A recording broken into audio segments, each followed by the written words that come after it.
Hello, welcome back to my channel. Please subscribe to my channel and please like my videos for more updates about Zeewolde. The last update about Once There Was a King. Gayatri's daughter goes to the palace to work as a servant, but nobody could recognize her as Gayatri's daughter. Let's continue. Raja sits straight as the teacher allows him to take a break for the mealtime. Jivan reminds him that he has been punished for the day. Bindu advocates for Rajat, but Jivan further teases him and forbids Bindu to talk to him. He takes the seat to keep an eye on Raja. Rani comes to help Juman and explains that she got late because she broke her shoe. Juman gives her tray to be taken to the school. Rani comes to find Raja as cock. She mocks him. They ask who is Rani, if she is not a maid. Rani says that she is not any maid. She is Rani Gayatri. Rani Gayatri lived in this palace and was never afraid of anyone. Kyle enters. The kids go to their seats. Kyle asks Rani if she knows the story of Queen Gayatri and she denies. He takes her along. The king's mother had been stitching till late. She had had bad cough when a manager lady comes to ask her to go and have food. She noticed blood in the king's mother's cough and was worried for her. She accuses the king's mother to be suffering from tuberculosis. The king's mother herself was shocked, but her cough did not stop. She was worried that what would happen to Rani if she dies. Rani calls Carl as monster and asks that where is he taking her to. Carl says that these words remind him of an animal in himself. Rani asks if that animal is hungry or not.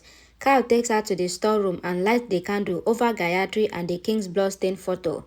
He narrates her the story of Ekta Raja Ektirani, that is the king and the queen, thinking how he had killed the king and Gayatri. Carl tells Rani that it was the monster who killed the king and Gayatri, and she also spoke just like Queen Gayatri. Rani had been crying. Carl tells Rani that he played only once in life, only, and that with the blood of Gayatri. He observes Rani and asks if she is afraid. He laughs hysterically, blowing the candles off and locking Rani into the storeroom. Rani calls for help from behind, then prays, holding her locket. Suddenly, she comes to confront the man. It was Raja who lights his torchlight. Raja offers her water. She calls Carl as monster. Raja tells her that he is his father. She must stay away from him, else he will fry her one day. Rani holds his hand, being afraid, and asks if he went to find her there. Raja informs her that he went to play there. Rani thanks him for helping her. He replies that she should not mention. Jivan comes there clapping and calls him wild son of a wild man who isn't worth being a prince. Raja holds his collar. Jivan asks him to prove being a prince then and push this girl away. Rani was sure that Raja was a nice guy, but Raja corrects her and pushes him away. Jivan leaves. Rani was angry at Raja. The doctor tells the king's mother that he only hid it because he never wanted her to feel weak. The king's mother was worried for her condition. The doctor says that it is a contagious disease and she must stay away from anyone. He told Lakan about her treatment, but after his injury, it might not be possible. He advised her to take care of herself. Rani comes home and asks the king's mother that she will never go there again. He killed Queen Gayatri. The king's mother pushes Rani away and cries, asking her to go away and not touch any of her things. Lakan comes there and sends Rani away. The king's mother tells Lakan to take care of her Rani now. Rani had been crying outdoor. Lakan comes to hug her. He forbids her to cry. Rani tells him that she is crying because the king's mother is now sick. Rani informs Lakan that her dog is always sad. He did not eat the bread. Lakan tells Rani that the king's mother has an ailment in which she isn't allowed to meet someone. Rani shares the king's mother's love-compelled her cry. She assures that she can stay away from the king's mother for a few days. Bindu was playing with her doll. Jivan comes to her and asks her to meet Suhana as maybe her father is alive. Suhana cries and asks Jivan, who told this to you? Jivan answered the letter. Suhana reads the letter, reading if she wants to know about Bindu's father. Then she must come behind the palace after 10. Suhana asks, who gave you this? Jivan did not recognize the man and runs away. Suhana asks Bindu. Lakan brings milk to Rani. She engulfs it, clipping her nose. Lakan appreciates her. She laughs that she appears to be a joker as she has made this balanced ponytail on her head. The king's mother gives her a flying kiss. Rani was determined to work in the palace for her treatment. On the way to school, Rani takes permission to ask Lakan who a servant is. If someone brings food and water for someone, is the person a servant? Lakan says that if a man works for someone, then he is called a servant. Lacan says that there is a difference between slave and servant. People were slaves in the old times. He wonders where she gets such questions. She pointed towards her head and runs towards the school. Lacan follows her as she has left her lunchbox. Rani runs away from school door. Lacan wonders where she is going to. Grandma thanks Jivan by gifting her with something to take the letter to Suana. Rani eats herself from Lacan. He thinks that it must be a misunderstanding, else why would Rani come here? Grandma spots Lacan. Then she wonders how he would come here. She was just playing with Suana. Rani comes to Grandma and calls her a witch again, informing that she works here. Grandma asks her to do her own job only. Jivan's birthday was being celebrated. Carl gifted him with a gun. Rani watches Jivan take an aim of a bird. Raja goes to pin Jivan down on the floor, wondering if he dared to kill a bird. Carl, Grandma and Rageshwari also comes there. Carl asks for the gun, then tells Raja that there are two ways to live in this world.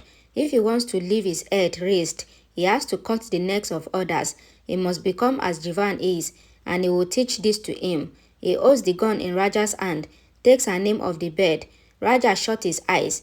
Carl was hit by something on the head. Rani hides herself behind the couch. Raja watches her there. Carl questions who dare eat him. Everyone was quizzical. Raja gives Rani a cover.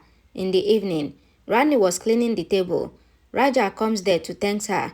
Rani stops him and asks who will say sorry for pushing her away that day. She works here doesn't mean that she is a slave. Rani says that her grandmother gives her food with love. She gives him food as her work. Now their country is independent. Her father says that everyone is a slave to his own thought. She calls Raja a slave of his fears and Jivan a slave of his bad habit. He pushed her just because of Jivan asked him to. Lacan was worried for Rani. The king's mother assures that Rani must come back soon. She comes home. Lacan asks where she had gone. He scolds her why she went to the palace. Rani says that she went behind the palace. If someone is sick at home, they must tie a thread on the tree behind the palace. Lacan asks Rani. Rani tells Lacan that there is no monster and witch in the palace. There is a grandma and a Maharaja. She is a grown-up child now. Lacan demands Rani to promise him that she will never go to the palace again. She holds her eyes, then looks towards the temple and thinks that she has to do this sin to save her grandmother.